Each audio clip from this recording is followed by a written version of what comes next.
As máquinas da Segunda Guerra Mundial. Os americanos. Episódio 3. O início. Primeiro ato. Garotos voadores.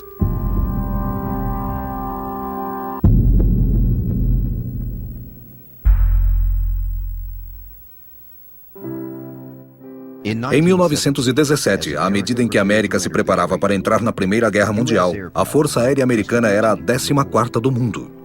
Os Estados Unidos haviam treinado aqueles aviadores que entrariam em combate na França junto com a famosa Esquadrilha Lafayette. A Esquadrilha Lafayette foi formada em abril de 1916. Quando o americano Norman Prince e um grupo de 7 pilotos tiveram a permissão de formar um esquadrão na esperança de forçar a entrada dos Estados Unidos na guerra. Os voluntários americanos eram um grupo bem eclético e nele encontrávamos um jogador de futebol americano, um cowboy sulista e até mesmo um filho de um ex-presidente dos Estados Unidos. Em junho, eles já estavam fazendo combates aéreos. Já estavam fazendo 5 missões por dia no final do mês. Todos os 7 pilotos que deram origem ao grupo estariam feridos ou mortos. Quase um ano depois dos Estados Unidos entrarem na guerra, a Esquadrilha Lafayette foi integrada no Serviço Aéreo Americano. Outros pilotos americanos que serviam para os franceses também foram convidados a se transferirem para as unidades americanas, exceção feita a Eugène Jacques Bullard, que fora ignorado porque era negro. Pelo ar ou por terra, os Estados Unidos ainda não estavam preparados para lutar numa guerra mundial. A América produzia aviadores, mas não possuía um avião de combate sequer. O presidente Woodrow Wilson propôs $600 milhões para suprir as necessidades da aviação militar. Enquanto o Congresso debatia seu pedido, o novo grupo de pilotos era despachado para a guerra. Embora não tivessem aviões de guerra, eles precisavam combater. Então, as tropas viajavam em embarcações luxuosas. No fim de 1917, o primeiro esquadrão aéreo foi formado sob o comando do Major Ralph Royce. Os soldados de Royce formaram a primeira unidade de aviação só com pilotos americanos que entraram em combate. Eram jovens e inexperientes, mas eram ousados.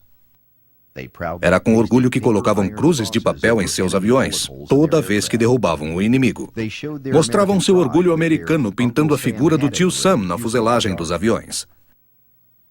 Quando o Major William Tall e a Esquadrilha Lafayette se tornaram o 130º Batalhão Aéreo, com eles veio uma história de recordes e muita experiência para o serviço aéreo americano.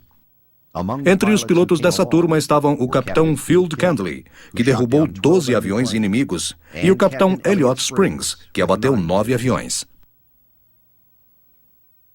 Outra grande ajuda para os novatos americanos em serviço foi o Major Raoul Lufberry, que derrubou 17 aviões inimigos. Lufberry nasceu na França, mas aos 19 anos mudou-se para os Estados Unidos. Quando a guerra estourou, ele se alistou na Legião Estrangeira Francesa. Em maio de 1916, ele se incorporou à Esquadrilha Lafayette e logo ele se tornou as do grupo. Em 1918, juntou-se ao Serviço Aéreo Americano como instrutor de combate. Morreu em maio de 1918, quando um piloto inexperiente e afoito atirou contra ele. Com o avião pegando fogo e caindo e o grupo no chão assistindo, ele saltou para a morte para evitar que morresse queimado. O as dos ases americanos agora era um ex-piloto de corridas, capitão Ed Rickenbacker. Ele tinha a marca fabulosa de 26 abatimentos em combates aéreos. Aos 27 anos, Rickenbacker era velho para os padrões de piloto. E só foi aceito graças à recomendação especial de Bill Mitchell. Ele não se dava bem com seus colegas mais educados. Ele era grande, velho e desajeitado. Só falava sobre carros e gostava de falar palavrões. Isso o afastava de seus colegas americanos. Mas, graças à sua habilidade no ar, tudo isso caía por terra e o nivelava aos companheiros.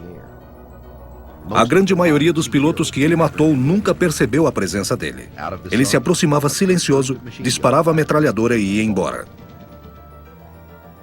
Rickenbacker foi colecionando vitórias e atenção. Em outubro de 1918, ele superou o número de aviões abatidos por Lufberry, tornando-se o as, e foi recomendado para ser o comandante do 94º Esquadrão. Os alemães lançaram sua ofensiva final no dia 21 de março de 1918. Com os aviões apoiando as tropas de terra, os alemães conseguiram penetrar em várias linhas aliadas.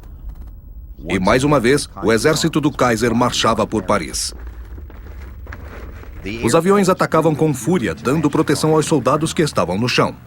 Os alemães mandaram seus bombardeiros na batalha para atacarem posições chaves e postos de suprimento.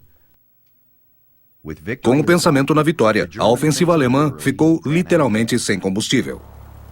Em junho, as missões aéreas foram reduzidas devido à sua falta. Enquanto os aliados substituíam aviões e homens, os alemães não tinham essa capacidade. Os soldados americanos chegavam aos milhares. Em julho, os aliados partiram para a ofensiva. Os alemães foram varridos do céu graças à combinação do poderio humano e dos aviões.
Quando setembro chegou, os aliados já tinham o controle total do céu. Nesse momento, somando-se todas as frentes de batalha, a frota total em 1914 era de 500 aviões. Mas esse número cresceu a ponto do general americano Bill Mitchell comandar 1.500 aeronaves entre franceses, ingleses e americanos sobre um pequeno setor do fronte ocidental.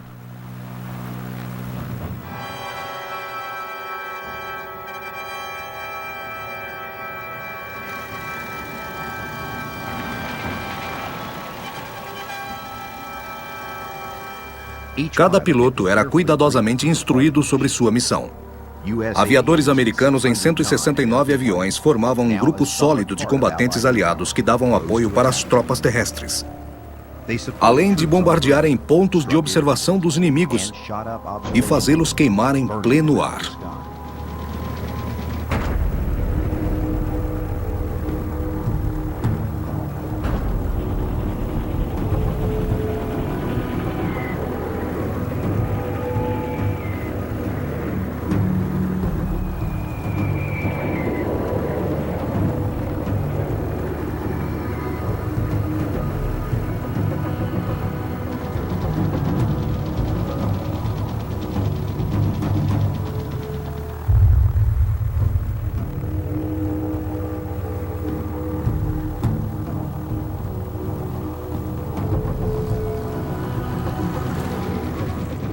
Os inimigos alemães, com poucos suprimentos e exaustos das muitas missões, não se entregavam.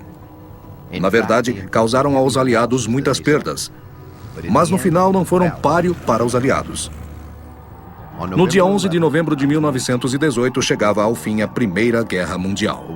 Segundo estimativas, a guerra ceifou 9 milhões de vidas. Cerca de 1,5 milhão são heróis. A aviação tinha perdido a inocência.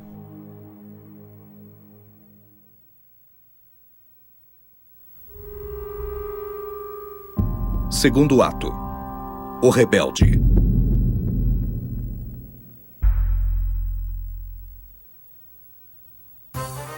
O começo dos anos 20 foi uma década de comemorações na América. Era o tempo da lei seca, dos grandes milionários e das lendas do esporte. Para o núcleo do exército, era uma época sombria e dolorosa. pois muitos acreditavam que a Primeira Guerra Mundial tinha sido a guerra que deu fim a todas as outras. Então não era uma necessidade naquele momento a expansão da força militar. Billy Mitchell era comparado a um profeta. Veterano da Guerra Hispano-Americana e oficial de contingência do Departamento de Informações do Exército Americano, Mitchell previu em 1906 que as futuras guerras seriam travadas no ar e disse que a América precisava estar preparada. Foi incumbido de organizar na aeronáutica o Departamento de Informações. Graças a seus esforços na Primeira Guerra Mundial, ele obteve seu reconhecimento. Inclusive, ele foi promovido ao posto de brigadeiro-general e comandou todas as unidades americanas na França. Em setembro de 1918, ele planejou e liderou aproximadamente 1.500 aviadores entre americanos, britânicos e italianos na fase aérea da Batalha de Saint-Michel, uma das primeiras ofensivas terrestres coordenadas que se teve na história.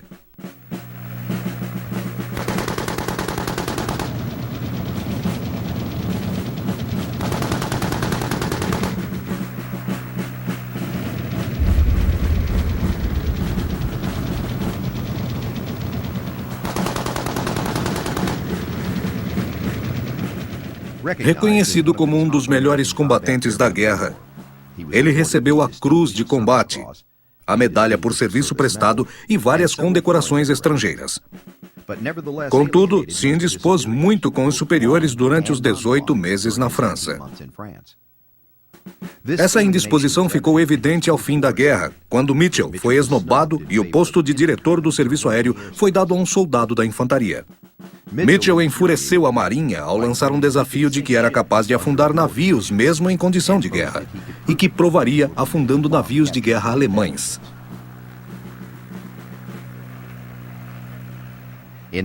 Em 1921, ele afundou vários navios de guerra, inclusive cruzador alemão da Primeira Guerra Mundial e o cruzador americano Alabama.